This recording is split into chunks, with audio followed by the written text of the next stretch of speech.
মেষ রাশি। এই সপ্তাহটি মোটের উপর ইতিবাচক হলেও কিছু ক্ষেত্রে ধৈর্য ও সংযম বজায় রাখা জরুরি। কর্মক্ষেত্রে, প্রেমে এবং অর্থনৈতিক বিষয়ে ভালো সম্ভাবনা দেখা যাচ্ছে।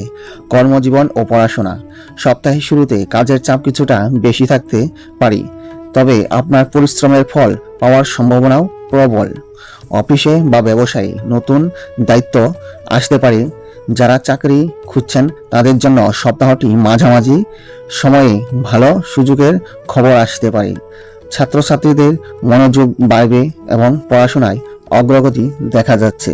অর্থ ও আর্থিক অবস্থা, অর্থনৈতিক দিক দিয়ে মোটামুটি স্থিতিশীল থাকবে।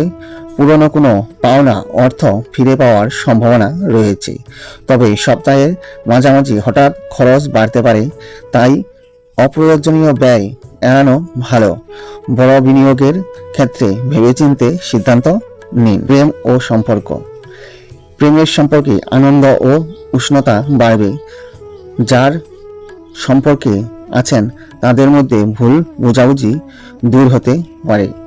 বিবাহিতদের জন্য সময় মোটামুটি শুভ, তবে 3 থেকে 6 জুন এবং 12 জুনের কাছাকাছি সময়ে রাগ বা অহংকার থেকে তর্ক এড়ানো উচিত। পরিবারে কোনো শুভ আলোচনা বা ছোটখাটো আনন্দের পরিবেশ তৈরি হতে পারে। বাড়ির সদস্যদের সঙ্গে সময় কাটালে মানসিক শান্তি পাবেন। বাড়ি বা সম্পত্তি সংক্রান্ত বিষয়ে ইতিবাচক অগ্রগতি হতে পারে। স্বাস্থ্য সাধারণত ভালো থাকবে, তবে বাইরে খাবার বেশি খাওয়া এড়িয়ে চলুন এবং পর্যাপ্ত বিশ্রাম নিন। মাথা ব্যথা, গ্যাস ও অনিদ্রার মতো ছোটোখাটো সমস্যা দেখা দিতে পারে। নিয়মিত জল পান ও সুষম খাদ্য উপকারী হবে। শুভ দিক, নতুন কাজ শুরু করার জন্য অনুকূল সময়। সামাজিক সম্মান ও পরিচিত বাড়তে পারে। প্রেম ও পারিবারিক সম্পর্কে ইতিবাচক পরিবর্তন আসবে।